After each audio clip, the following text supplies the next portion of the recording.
July 6, 2024న Revanth Chandrababu కలిసిండ్రు. September 13, 2024 Uttam Kumar Reddy గారు సతీ సమేతంగా బెజవాడకు పోయి బజ్జీలు తినొచ్చిండు.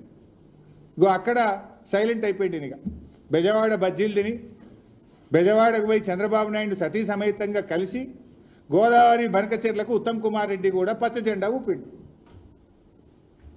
ఆనాడు రేవంత్ రెడ్డి ప్రజాభవన్ వేదికగా, బెజవాడ వేదికగా ఉత్తమ్ కుమార్ రెడ్డి ఈ ఇద్దరు కలిసి ఈ గోదావరి బనకచెర్లకు జెండా ఊపిండ్రు. జూలై 6, 2024 ఏమో రేవంత్ రెడ్డి, సెప్టెంబర్ 13, 2024 ఏమో ఉత్తమ్ కుమార్ రెడ్డి. కరెక్ట్గా మీరు డేట్లు చూస్తే దాని తర్వాత ఇదే క్రమంలో నవంబర్ 15, 2024 నాడు ఆంధ్రప్రదేశ్ ముఖ్యమంత్రి చంద్రబాబు నాయుడు గారు ఇది నిర్మలా సీతారామన్ గారికి లెటర్ రాసిండ్రు. మీరు కలవంగానే లైన్ చూడండి.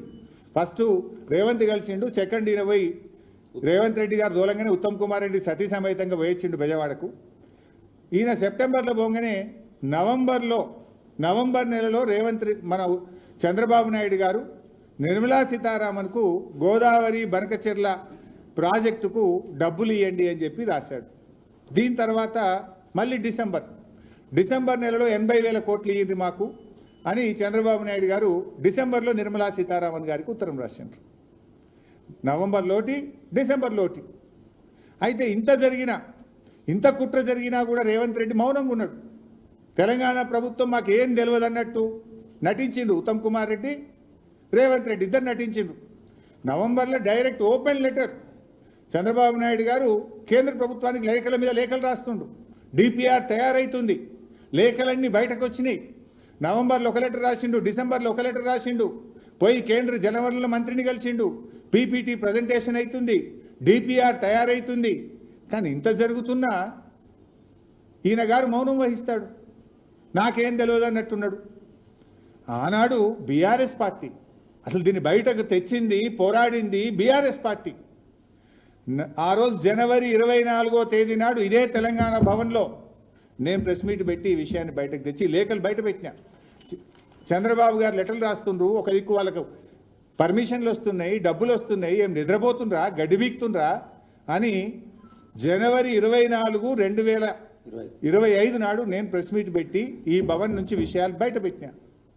మేం బయట పెట్టినాక అప్పుడు బ్యాక్ డేట్లో ఈయన ఉత్తరాలు రాసుడు స్టార్ట్ చేశాడు. అది కూడా ఒకసారి నేను మీకు చూపిస్తా.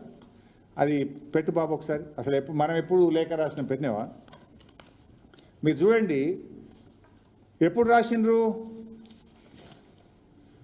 జనవరి 24, 2025 నాడు ఫస్ట్ నేను ప్రెస్ మీట్ పెట్టినా. నేను ప్రెస్ మీట్ మధ్యాహ్నం 4 గంటలకు పెట్టినా. 4 గంటలకు నేను ప్రెస్ మీట్ పెడితే రాత్రి 8 గంటలకు ఉత్తమ్ కుమార్ రెడ్డి దాని మీద ఉత్తరం రాసిండు. బ్యాక్ డేట్ వేసి రాసిండు. బ్యాక్ డేట్ వేసి ఉత్తరం ఎప్పుడు రిలీజ్ చేసిండు? 4 గంటలకు బీఆర్ఎస్ పార్టీ ప్రశ్నిస్తే రాత్రి 8 గంటలకు ఉత్తమ్ కుమార్ రెడ్డి ఢిల్లీకి ఉత్తరం రాసిండు, ఏలేలే బనకచెర్ల ఆపాలి అని.